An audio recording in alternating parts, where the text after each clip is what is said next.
तो गाइस आज हम देखने वाले हैं कि आप RRB railway recruitment board group D का फॉर्म फिलअप कैसे करोगे। वीडियो कंप्लीटली वॉच करो, मैं कंप्लीट हर एक स्टेप को एक्सप्लेन कर दूंगा, हर एक स्टेप को दिखा दूंगा। इस वीडियो को देखने के बाद आपको किसी और वीडियो को देखने की ज़रूरत नहीं पड़ेगा, क्योंकि मैं हर एक फील्ड का डिटेल में एक्सप्लेन करूँगा और आप घर बैठे ही किसी भी कहीं पर भी ना जाके आप घर बैठे ही अपने PC लैपटॉप मोबाइल से कर सकते हो, कम्प्लीटली फॉर्म फिलअप को कर सकते हो, पेमेंट भी कर सकते हो। तो मैं कंप्लीट डिटेल स्टेप दिखा दूंगा। देखो इस वीडियो को ध्यान से देखना, इसलिए मैं बता रहा हूँ। देखो कुछ भी अगर गलती करोगे तो उसके लिए आप बाद में मॉडिफाई एडिट कर पाओगे, लेकिन उसके लिए अलग डेट देगा। लेकिन उसमें क्या होगा कि आपको फिर से अलग पेमेंट करना पड़ेगा। 250 का होता है तो उसको आपको फिर से पेमेंट करना होता है। तो आप ऐसे देख लो ध्यान से वीडियो को, ताकि आपको गलती ना हो और बाद में एडिट करके ज़्यादा पैसा ना देना पड़े।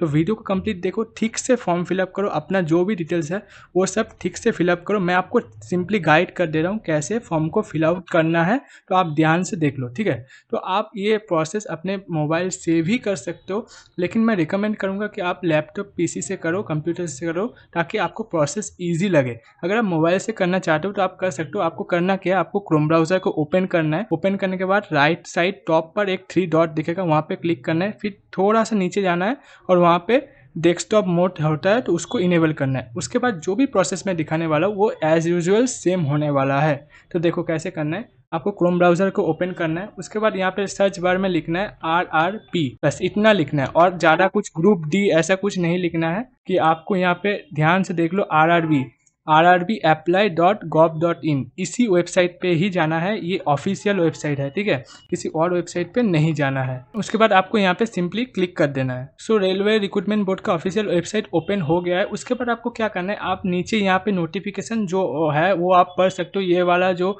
है यहाँ पे आप क्लिक करोगे तो आप इजीली इसको पढ़ सकते हो। ये है नोटिफिकेशन, रेलवे रिक्रूटमेंट बोर्ड का जो ग्रुप D का निकला है उसका आप नोटिस पढ़ सकते हो। ये कम्प्लीटली नोटिस है, बहुत बड़ा नोटिस है, 67 पेज का, आप पढ़ सकते हो। लेकिन मैं आपको थोड़ा सा एक इंपॉर्टेंट चीज़ दिखा देता हूँ कि पेमेंट कितना का करना है। आप ये देख लो थोड़ा सा, ठीक है। तो आप नोटिस के पेज नंबर 12 पे आओगे तो आपको यहाँ पे थोड़ा सा ध्यान दो कि पेमेंट कितना करना है। देखो जो जनरल कैंडिडेट है उनको 500 पे करना है और वहाँ पे 400 आपको रिफंड हो जाएगा जब आप वहाँ पे सीट पर बैठोगे, मतलब कि एग्ज़ाम दोगे, तब आपको उसके बाद 400 आपके अकाउंट पे रिफंड हो जाएगा जो जनरल कैंडिडेट है। लेकिन जो SC ST है, जो SC ST माइनॉरिटी कम्युनिटी है और जो एक्स सर्विसमैन का कैंडिडेट है, इन सबको 250 पे करना है फॉर्म फिलअप के, मतलब फॉर्म फिलअप करने के बाद, ठीक है। 250 पे करना है और उसमें 250 ही रिफंड हो जाएगा एग्ज़ाम के बाद, ठीक है। जब आप एग्ज़ाम पे बैठोगे उसके बाद आपको 250 CBT एग्ज़ाम जो होता है उसके बाद आपको 250 आपके अकाउंट पे रिफंड हो जाएगा। अकाउंट डिटेल्स भी देना होगा, वो सब मैं कंप्लीट डिटेल्स आपको दिखा दूंगा, ठीक है। थोड़ा सा आप ये देख लेना कि पेमेंट कितना करना है। बाकी आप नोटिस ज़रूर पढ़ना, ज़रूर पढ़ सकते हो, ठीक है। बहुत सारा इंस्ट्रक्शन दिया हुआ रहता है, आप देख सकते हो, लेकिन मैं आपको जितना गाइड हो सकता है मैं आपको कर दूंगा, ठीक है। तो आपको करना क्या है, ये आप नोटिस देख लिए, उसके बाद आप यहाँ पे आ जाओ, ठीक है। यहाँ पे आने के बाद आपको क्या करना है, अप्लाई पे क्लिक करना है। अप्लाई पे जाने के बाद आपको यहाँ पे 2 ऑप्शन दिखेगा, क्रिएट एन अकाउंट और ऑलरेडी हैव एन अकाउंट। देखो अगर आपने कभी भी RRB रेलवे रिक्रूटमेंट बोर्ड में, जैसे कि NTPC हो गया, ALP हो गया, इन सब में अगर फॉर्म फिलअप पहले किए हो तो आपको क्या करना है, ऑलरेडी हैव एन अकाउंट पे जाना है, ठीक है। अगर आपने कभी भी नहीं किया है, फिर आप फ्रेश आ रहे हो, कभी भी रेलवे रिक्रूटमेंट बोर्ड में एग्ज़ाम नहीं दिए हो, तो आपको क्या करना है, क्रिएट एन अकाउंट पे जाना है। अभी जो जिन्होंने कभी भी एग्ज़ाम नहीं दिया है तो मैं यहाँ पे जाता हूँ कि क्रिएट एन अकाउंट पे आपको क्लिक कर देना है। क्रिएट एन अकाउंट पे क्लिक करते ही आपको यहाँ पे पेज लोडिंग होना स्टार्ट हो जाएगा। उसके बाद आपको क्या करना है, थोड़ा सा वेट कर लेना है। उसके बाद आपको यहाँ पे ओके पे क्लिक कर देना है। ये सिंपली लिखा हुआ है कि अगर आप 2024 के पहले या फिर आपने पहले एग्ज़ाम दिया है तो आपको सिंपली लॉग इन करना है, मतलब कि ऑलरेडी हैव एन अकाउंट पे क्लिक करना है। अभी मैं ओके करता हूँ और मैं फ्रेश अकाउंट बनाता हूँ, ठीक है। तो यहाँ पे आपको क्या करना है, आपको यहाँ पे सिलेक्ट कर लेना है इंडिया। अगर आप किसी और मतलब नेपाल भूटान से हो तो आप ये सिलेक्ट कर सकते हो। इंडिया सिंपली जो मेजोरिटी होता है इंडिया से ही होता है, तो मैंने ये सिलेक्ट कर लिया, ठीक है। उसके बाद आपको क्या करना है, यहाँ पे आपको आपका फुल नेम देना है, ठीक है। फुल नेम, जो भी आपका फुल नेम होता है जो आपके क्लास 10 के मार्कशीट पे है वो वाला ही देना है, तो वो वाला आप देख सकते हो। और 100% वो कैपिटल लेटर पे देना है, ठीक है। कैपिटल लेटर मतलब आप समझ पा रहे हो कि बड़ा हाथ जिसे बोलते हैं, वो आप देना है यहाँ पे। उसके बाद उसी सेम नाम को आपको फिर से टाइप करना है रीटाइप पे, ठीक है। उसके बाद आपको क्या करना है, यहाँ पे आपको पूछा जा रहा है कि आपने कभी भी अपना नाम चेंज किया है, तो आप देख लेना कि आपने कभी भी अपना नाम चेंज किया है कि नहीं। मेजोरिटी लोग चेंज नहीं करता है, ठीक है। उसके बाद आपको क्या करना है, डेट ऑफ बर्थ, आपका जो भी डेट ऑफ बर्थ है आपको यहाँ पे क्लिक करना है। यहाँ पे क्लिक कर सकते हो और यहाँ से आप सिलेक्ट कर सकते हो आपका डेट ऑफ बर्थ। यहाँ पे आप डेट ऑफ बर्थ यहाँ से आप चेक कर सकते हो, ठीक है। उसके बाद आपको सिंपली फिर से देना है वही डेट ऑफ बर्थ जो आपने यहाँ पे सिलेक्ट किया है। यहाँ पे और एक चीज़ ध्यान देना कि जो भी डेट ऑफ बर्थ दोगे वो आपके क्लास 10 के मार्कशीट पे होना चाहिए, वो सेम डेट ऑफ बर्थ, ठीक है, चेंज नहीं होना चाहिए। उसके बाद आपको यहाँ पे जेंडर सेलेक्ट करना है, मेल फीमेल क्या है आपका वो सिलेक्ट करना है। वही और फिर से वही सिलेक्ट करना है मेल फीमेल, मतलब कि री टाइप करना है, एक ही चीज़ 2 बार करके देना है ताकि आपका वेरिफिकेशन सही से हो पाए, आपका कोई फॉर्म में गलती ना हो, ठीक है। उसके बाद आपको क्या करना है, फादर्स नेम ये आपको देना है, सब कुछ कैपिटल देना है, ठीक है, कैपिटल लेटर में देना है। तो फादर्स नेम आपको यहाँ पे देना है और उसका फुल नेम, फादर्स का फुल नेम देना है और यहाँ पे फिर से फादर्स का फुल नेम 2 बार टाइप करना है, यहाँ पे एक बार, यहाँ पे एक बार, ठीक है। उसके बाद मदर्स का भी फुल नेम देना है जो कि आपका क्लास 10 का मार्कशीट पे है और सेम रीटाइप यहाँ पे भी करना है वही सेम। अब ध्यान से देखो, यहाँ पे ईमेल आईडी देना है। ईमेल आईडी आपका जो वर्किंग ईमेल आईडी है, क्योंकि वहाँ पे ओटीपी जाएगा, ठीक है। तो आपका जो ईमेल आईडी है वो आप सिंपली स्मॉल लेटर पे टाइप करोगे और जनरेट ईमेल ओटीपी पर क्लिक कर दोगे और यहाँ पे आपका ईमेल का ओटीपी डाल देना है, ठीक है।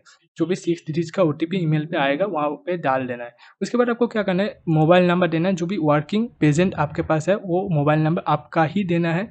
वो देने के बाद फिर से आप जनरेट ओटीपी पर, मोबाइल ओटीपी पर क्लिक करोगे, 6 डिजिट का ओटीपी आएगा वो आपको डाल देना है, ठीक है। अब ध्यान से सुनना भाई, आपको यहाँ पे आधार नंबर देना है, ठीक है। आपका जो आधार कार्ड का नंबर है वो आपको यहाँ पे डाल देना है। उसके बाद आपको क्या करना है, जनरेट आधार ओटीपी पर क्लिक कर देना है। अगर आपके पास ओटीपी नहीं आ रहा है या फिर आपके पास ओटीपी मतलब कि आधार के साथ लिंक नहीं है, कुछ भी हो सकते हैं, तो आप फिंगरप्रिंट से कर सकते हो, लेकिन मेजोरिटी के पास फिंगरप्रिंट होता नहीं है, तो आपको फिर कहीं और जाके कैफ़े पे जाके आपको ये फिंगरप्रिंट लगवाना होगा। तो मैं रिकमेंड करूँगा, अगर आपका ओटीपी है तो आप ओटीपी से घर से ही कर लो। तो यहाँ पे आधार नंबर दोगे और जनरेट ओटीपी, आधार ओटीपी पर क्लिक करोगे, 6 डिजिट का ओटीपी आ जाएगा, आप यहाँ पे डाल दोगे, ठीक है। उसके बाद आपको वेरीफाई पे क्लिक कर देना है। उसके बाद आपको क्या करना है, यहाँ पे टिक मार्क पे क्लिक करना है और यहाँ पे एक पासवर्ड सेट करना है। अब पासवर्ड सेट कर सकते हो कि ऐसे टाइप का देना है, कोई स्पेशल कैरेक्टर देना है, स्मॉल लेटर देना है, कैपिटल लेटर देना है, बस बेसिकली मिक्स करके देना है, ठीक है। और यहाँ पे भी सिंपली कंफर्म पासवर्ड पे भी सेम वही पासवर्ड जो आप यहाँ पे टाइप करोगे वो आपको यहाँ पे डाल देना है। फिर आपको यहाँ पे I am not a robot पर क्लिक कर देना है, ठीक है। और यहाँ पे preview and create an account पे क्लिक कर देना है। आपका जो भी डिटेल्स होगा वो आपके सामने आ जाएगा, फिर आपको कन्फर्म पे कर देना है, आपका अकाउंट बन जाएगा, ठीक है। अकाउंट बन जाने के बाद आपको क्या करना है, आपको फिर से ये वाला पेज ओपन हो जाएगा। उसके बाद फिर से आप अप्लाई पे जाओगे और हैव एन अकाउंट पे क्लिक कर देना है। अब आप क्या करोगे, आप अपना आधार से भी लॉगिन कर सकते हो या फिर आरआरबी जो भी अकाउंट आपको मिला है अकाउंट नंबर, उससे भी आप मतलब कि मोबाइल नंबर, ईमेल आईडी, उससे भी आप लॉगिन कर सकते हो। आप जिससे भी जाना चाहते हो आप जा सकते हो। पहले वाले में नहीं था, अभी ये नया ऑप्शन आया है कि आप आधार से लॉगिन कर सकते हो। पहले क्या था कि आप मोबाइल नंबर, ईमेल से ही कर सकते थे। अभी मैं आरआरबी अकाउंट से ही लॉगिन करता हूँ। तो आपको यहाँ पे मोबाइल नंबर दे देना है और ईमेल आईडी कुछ भी दे सकते हो, मोबाइल नंबर या ईमेल आईडी, कुछ एक दोनों में से कोई एक डाल दोगे, ठीक है। उसके बाद आपको यहाँ पे पासवर्ड डाल देना है, जो भी आपने पासवर्ड सेट किया है। फिर आपको I am not a robot पर क्लिक कर देना है और लॉगिन पर क्लिक कर देना है, ठीक है। तो मैं कैंडिडेट का डिटेल्स डाल देता हूँ, फिर आपको लॉगिन करके दिखाता हूँ, ठीक है। तो आप अपना फ़ोन नंबर, ईमेल आईडी डालने के बाद आपको एक नया फील्ड आ जाएगा जहाँ पे आपको रीवेरिफिकेशन करना होगा। मतलब क्या है, 2 फैक्टर ऑथेंटिकेशन, जहाँ पे आपको आपके ईमेल आईडी या फ़ोन नंबर पर एक ओटीपी सेंड किया जाएगा। तो आपको यहाँ पे सिलेक्ट करना है कि आप किस पर सेंड करना चाहते हो, सेंड ओटीपी ऑन ईमेल या सेंड ओटीपी ऑन फोन, ठीक है, टू फोन। तो आपको सिलेक्ट करना है किस पर आपको ओटीपी सेंड करना है। बेसिकली ये रीवेरिफिकेशन है कि आप ईमेल पासवर्ड अगर किसी के पास है तब भी वो लॉगिन नहीं कर पाएगा, क्योंकि आपके पास ओटीपी आएगा। तो आपको सिंपली सिलेक्ट करना है किस पर जाना है, उस पर आपके ओटीपी आ जाएगा 6 डिजिट का, और उसको आपको फिल आउट कर देना है यहाँ पे 6 डिजिट का। उसके बाद आपको लॉगिन पर क्लिक करना है। लॉगिन पर क्लिक करते ये डैशबोर्ड ओपन हो जाएगा। आपको सिंपली ऑनलाइन एप्लीकेशन पर क्लिक करना है। ऑनलाइन एप्लीकेशन पर क्लिक करते आपको यहाँ पे 2 एप्लीकेशन दिखेगा या एक भी दिख सकता है। बेसिकली आपको यहाँ पे चूज करना है कौन सा पे आप एप्लीकेशन करना चाहते हो। बेसिकली ग्रुप डी के बात कर रहे हैं तो ग्रुप डी पहले वाला है वेरियस स्पोर्ट्स इन लेवल 1, तो आपको ये वाला सिलेक्ट करना है। यहाँ पे क्लोजिंग डेट देख सकते हो 22 फेब को खत्म हो जाएगा। तो आपको यहाँ पे आरआरबी सिलेक्ट करना है कि आप कौन से आरआरबी के अंदर आते हो। कोलकाता है, गुवाहाटी है, चेन्नई, चंडीगढ़, बहुत सारे आरआरबी है, भोपाल बहुत सारे हैं। तो आपको सिलेक्ट करना है कौन से आरआरबी से आप हो। आरआरबी सिलेक्ट करने के बाद उसके बाद आपको टिक पर क्लिक करना है कि I am not currently divided by any RRB, इस पर सिलेक्ट कर लेना है। और आरआरबी वाइज अगर जो भी वैकेंसी है, मतलब कि कौन से आरआरबी में कितना वैकेंसी निकला है, वो आप नोटिस पे जाके एकदम नीचे जा सकते हो। एकदम नीचे जाओगे तो आपको बहुत सारे फॉर्म मिलेगा, देख सकते हो। और यहाँ पे आपको दिखेगा कि कौन सा आरआरबी पे कितना पोस्ट है, मतलब कि वैकेंसी निकला हुआ है। तो आप उसके अकॉर्डिंग भी डाल सकते हो या फिर आप अपना नियरेस्ट आरआरबी को सिलेक्ट कर सकते हो, ठीक है। तो मैंने यहाँ पे कैंडिडेट का चंडीगढ़ सिलेक्ट कर लिया है और नेक्स्ट पर क्लिक करोगे। नेक्स्ट पर क्लिक करते ही आप फॉर्म पर एंटर कर जाओगे, जो मेन फॉर्म के कोर्स पे एंटर कर जाओगे। यहाँ पे कुछ डिटेल्स ऑटोमेटिकली फिल आउट आपको दिखेगा, क्योंकि आपने जब साइन इन किया था तब आपने कुछ डिटेल डाला था, जैसे कि आपका father's name, mother's name, date of birth, वो ऑलरेडी यहाँ पे फेच होके आ जाएगा। तो आपको री एंटर नहीं करना है। अगर आप चाहते हो कि चेंज करना तो आप चेंज कर सकते हो। कुछ फील्ड्स है जो आप चेंज करने को अलाउ कर सकते हैं, तो आप वहाँ पे सिलेक्ट कर सकते हो। उसके बाद आप रिलीजन सिलेक्ट करना है, मैरिटल स्टेटस सिलेक्ट करना है, ठीक है। करोगे मदर टंग सिलेक्ट कर लोगे। उसके बाद आपको यहाँ पे कौन सा एग्जामिनेशन का मतलब कि मीडियम चूज करना है, choose of language for examination. तो हमने यहाँ पे हिंदी सिलेक्ट कर लिया। यहाँ पे मार्क जो परमानेंट मार्क होता है तो आप वो सिलेक्ट कर सकते हो। जैसे कि किसी का मोल होता है, बहुत सारा होता है, किसी का बॉडी में कुछ मार्क होता है, तो आपको यहाँ पे 2 मार्क देना है, ठीक है। दोनों ही मैंडेटरी है। जो स्टार मार्क दिया हुआ है, ठीक है, ऊपर देखो रेड कलर का स्टार मार्क है, वो सब आपको फिल करना है। मतलब कि यहाँ पे आप 9 मार्क भी दे सकते हो, लेकिन आपके बॉडी पे कुछ ना कुछ मार्क होगा तो आपको वो सिलेक्ट करना है। उसके बाद आपको कम्युनिटी सिलेक्ट करना है। कम्युनिटी आप कौन सा रिजर्व कैटेगरी में आते हो या नहीं आते हो। अगर रिजर्व कैटेगरी में नहीं आते हो तो यूआर मतलब अनरिजर्व सिलेक्ट करोगे। और रिजर्व आते हो तो SC ST कौन सी कैटेगरी में आते हो तो वो आपको सिलेक्ट करना है, क्योंकि आपको उसके बाद आपको डॉक्यूमेंट्स भी अपलोड करना होगा। तो मेक श्योर आपके पास डॉक्यूमेंट हो। तो यहाँ पे आपको बोल रहा है कि आपका जो भी SC ST अगर किसी भी कम्युनिटी पे आते हो तो आपको वो डॉक्यूमेंट्स भी अपलोड करना है, तो वो आपको नोटिफाई कर रहा है, ठीक है। तो आपको यहाँ पे देना है नेम ऑफ द कास्ट, ठीक है, आपका कास्ट का नाम क्या है। यहाँ पे आप अगर आपका ऊपर सिलेक्ट कर लिए हो कि SC ST कौन सा है, उसके बाद नेम ऑफ द कास्ट देना है। उसके बाद कम्युनिटी सर्टिफिकेट नंबर, कि आप सर्टिफिकेट जब निकालोगे तो आप देखोगे कि वहाँ पे सर्टिफिकेट नंबर होता है, तो वो वाला नंबर यहाँ पे डाल देना है। उसके बाद आपको इशूइंग अथॉरिटी, यहाँ पे बहुत सारे इशूइंग अथॉरिटी होता है, डिप्टी कमिश्नर, बहुत सारे DM SDO, sub divisional officer. तो आपका वहाँ पे आपके सर्टिफिकेट पे लिखा रहेगा कि आपका कौन सा मतलब कि कौन सा इशूइंग अथॉरिटी है, तो आपको वो सिलेक्ट कर लेना है। उसके बाद आप कौन सा स्टेट से इशू हुआ है उसको सिलेक्ट करना है। उसके बाद आपको इशूइंग डेट सिलेक्ट करना है कि कौन सा डेट पे इशू हुआ है। सब कुछ आपको सर्टिफिकेट पे मिलेगा। सर्टिफिकेट को ध्यान से देखो, आपको वहाँ पे सब कुछ दिख जाएगा। तो आपको ये सब सही से फिल आउट करना है, ठीक है, फिल इन करना है, कुछ भी गड़बड़ नहीं करना है, क्योंकि बाद में आप जब सिलेक्ट हो जाओगे तो आपको रीवेरिफिकेशन किया जाएगा। तो आप यहाँ पे सब कुछ सिलेक्ट कर लो। यहाँ आपको यहाँ पे ऑप्शन आएगा कि आप कि चाहते हो कि अपना रेलवे पास चाहते हो, जो फ्री पास होता है, तो आपको फ्री पास भी मिलता है, ठीक है। तो आप यहाँ पे येस कर सकते हो, तो आपको फ्री पास मिलेगा। लेकिन आपको यहाँ पे फिर आपको SC ST का जो भी रिजर्व कैटेगरी है तो उसका डॉक्यूमेंट्स अपलोड करना पड़ेगा। यहाँ पे अपलोड डॉक्यूमेंट्स पे क्लिक करने के बाद, ठीक है। और यहाँ पे जब आप येस पे क्लिक कर दोगे रेलवे पास के लिए, तो आपको पूछा जाएगा कि आप कौन सा नियरेस्ट रेलवे स्टेशन है जहाँ से आप मतलब कि ट्रेन पर उठोगे, ठीक है। तो उस वहाँ से आपको टिकट होगा। तो आप टिकट कैसे करते हैं उसका अलग वीडियो हम बता देंगे कि आपको रेलवे स्टेशन जाकर टिकट बनाना पड़ता है, जो कि फ्री ऑफ कॉस्ट होता है, ठीक है। उसके बाद आपको अपलोड करना है आपका वैलिड कास्ट सर्टिफिकेट डॉक्यूमेंट्स, और जो डॉक्यूमेंट्स आप अपलोड करोगे वो 500 KB के अंदर होना चाहिए, बियॉन्ड नहीं जाना चाहिए, मतलब ऊपर नहीं जाना चाहिए, 500 KB के अंदर ही होना चाहिए, ठीक है। तो कम्युनिटी डिटेल्स देने के बाद आप यहाँ पे पोस्टल डिटेल्स पे आ जाओगे। आपको प्रेजेंट एड्रेस और परमानेंट एड्रेस दोनों ही देना है। अगर आपका प्रेजेंट और परमानेंट एड्रेस सेम है तो आप नीचे देख सकते हो, टिक पर क्लिक कर सकते हो। लेकिन आप यहाँ पे देख लो, स्टेट सेलेक्ट करना है, फिर डिस्ट्रिक्ट, फिर एड्रेस, यहाँ पे एड्रेस डालना है, स्टेट डालना है, डिस्ट्रिक्ट डालना है। उसके बाद प्रेजेंट नियरेस्ट सिटी, आपका जो भी सिटी है नियर बाय वो डालना है, फिर पिन कोड डाल देना है, ठीक है। उसके बाद टिक पर क्लिक करना है अगर आपका दोनों ही परमानेंट और प्रेजेंट एड्रेस सेम है, फिर नेक्स्ट कर देना है। उसके बाद आपका अकाउंट पर वो सेव हो जाएगा डिटेल्स, ठीक है। उसके बाद नेक्स्ट पेज पे आ जाओगे।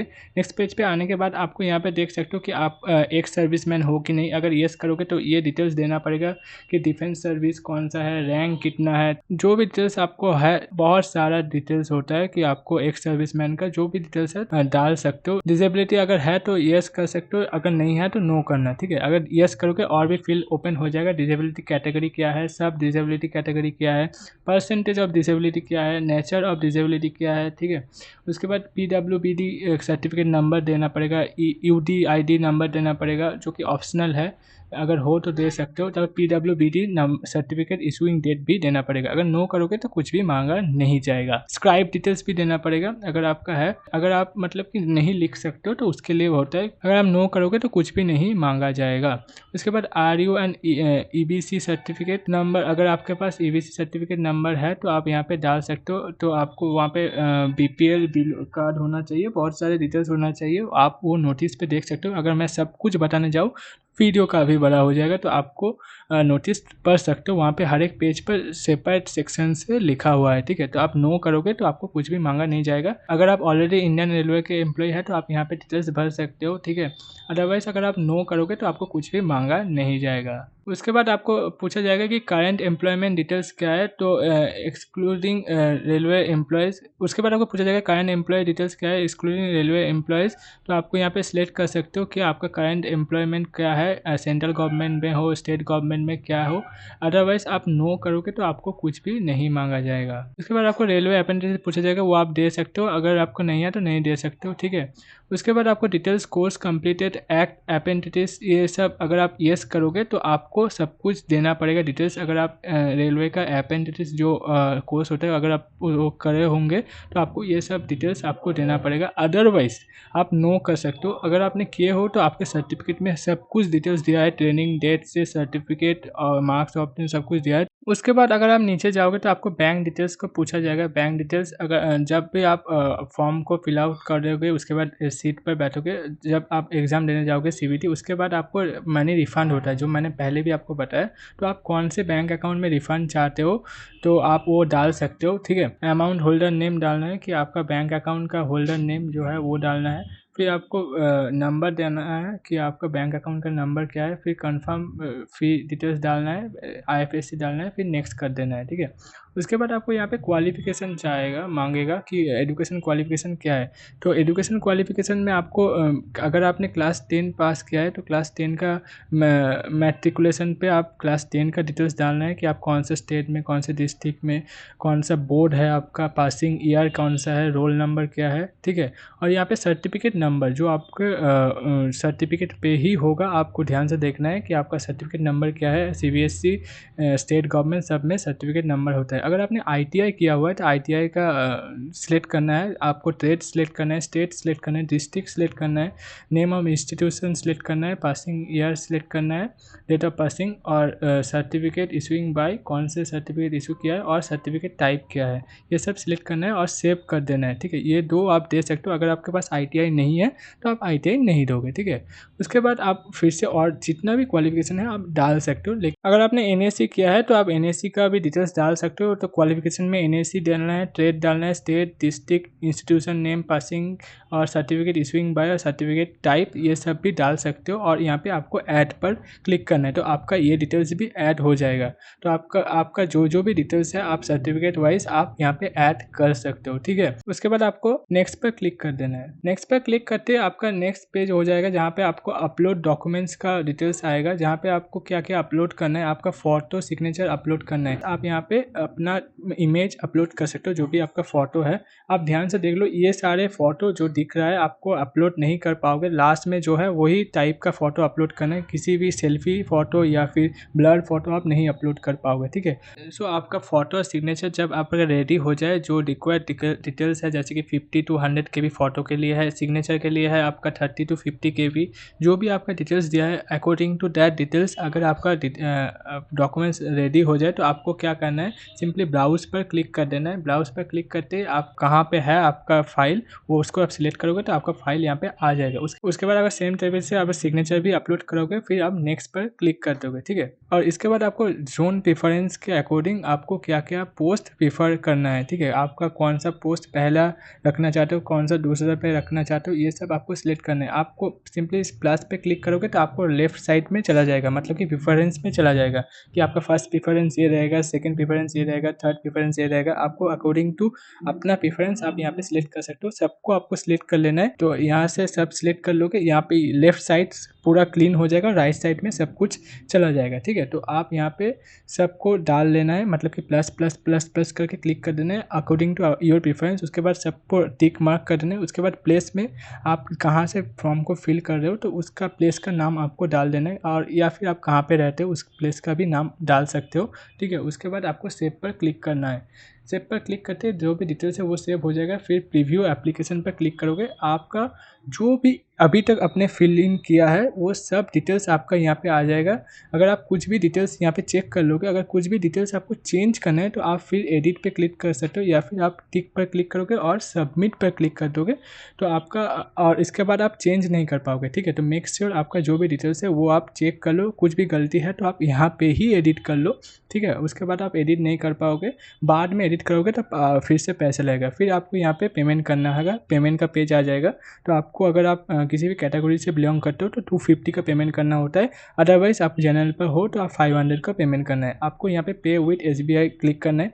उसके बाद आपका पेमेंट गेटवे ओपन हो जाएगा। आप कहाँ किससे पेमेंट करना चाहते हो, debit card, credit card, net banking, UPI सब कुछ अवेलेबल है। अगर आप इंटरनेट बैंकिंग भी कर सकते हो, UPI भी कर सकते हो, और यहाँ पे QR कोड से भी पेमेंट कर सकते हो। UPI QR कोड सिलेक्ट करोगे तो यहाँ पे नाउ पे क्लिक करोगे तो आपका QR कोड ओपन हो जाएगा। तो आपको ये QR कोड अपने किसी भी UPI ऐप से, फ़ोन का UPI ऐप से आप स्कैन करोगे और पे करोगे, ठीक है। आपका फॉर्म फाइनली सबमिट हो जाएगा। स्कैन और पे करने के बाद आपका सब कुछ कंप्लीट हो जाएगा और पेमेंट हो जाएगा। उसके बाद आप रिसीप्ट डाउनलोड कर पाओगे। तो इस तरीके से आप RRB ग्रुप डी का फॉर्म फिलअप कर सकते हो, ठीक है। बहुत ही इजी है, आप अपने घर से कर सकते हो। कुछ भी प्रॉब्लम आए तो हम अपना जो व्हाट्सअप नंबर है वो डिस्क्रिप्शन में डाल दिया है, या फिर कमेंट में जहाँ पे भी आपको मिलेगा आप वहाँ से मेरे को कांटेक्ट कर सकते हो। जितना हो सके मैं आपको हेल्प कर दूंगा, इतना हो सके मेरा टाइम जितना मिलता है तो मैं कर देता हूँ। तो आप कर सकते हो। अगर मेरे को नहीं लगता कि जितना मैंने बता दिया आपको कुछ दिक्कत आएगा, फिर भी आ रहा है तो आप मेरे से कांटेक्ट कर सकते हो। व्हाट्सअप है, कमेंट है, किसी पर भी आप कांटेक्ट कर सकते हो। मैं आपको जितना हो सके हेल्प कर दूंगा, ठीक है। तो वीडियो को आपको क्या करना है, इतना सारा फैसिलिटीज़ दे रहा हूँ तो एक काम करना है कि वीडियो को एक लाइक कर दो और चैनल को सब्सक्राइब कर दो, क्योंकि इससे ही मेरे को मोटिवेशन मिलता है और जितना जल्दी हो सके आपको अपडेट दे देता हूँ, ठीक है। तो आपको सिंपली मेरा थोड़ा सा मोटिवेशन बढ़ा देना है, ठीक है। तो चलो, thank you, bye bye, take care, जय हिंद। और मिलता हूँ इसी तरह के और वीडियो के साथ। See you in the next video. Till then take care, be safe, be happy for a better life.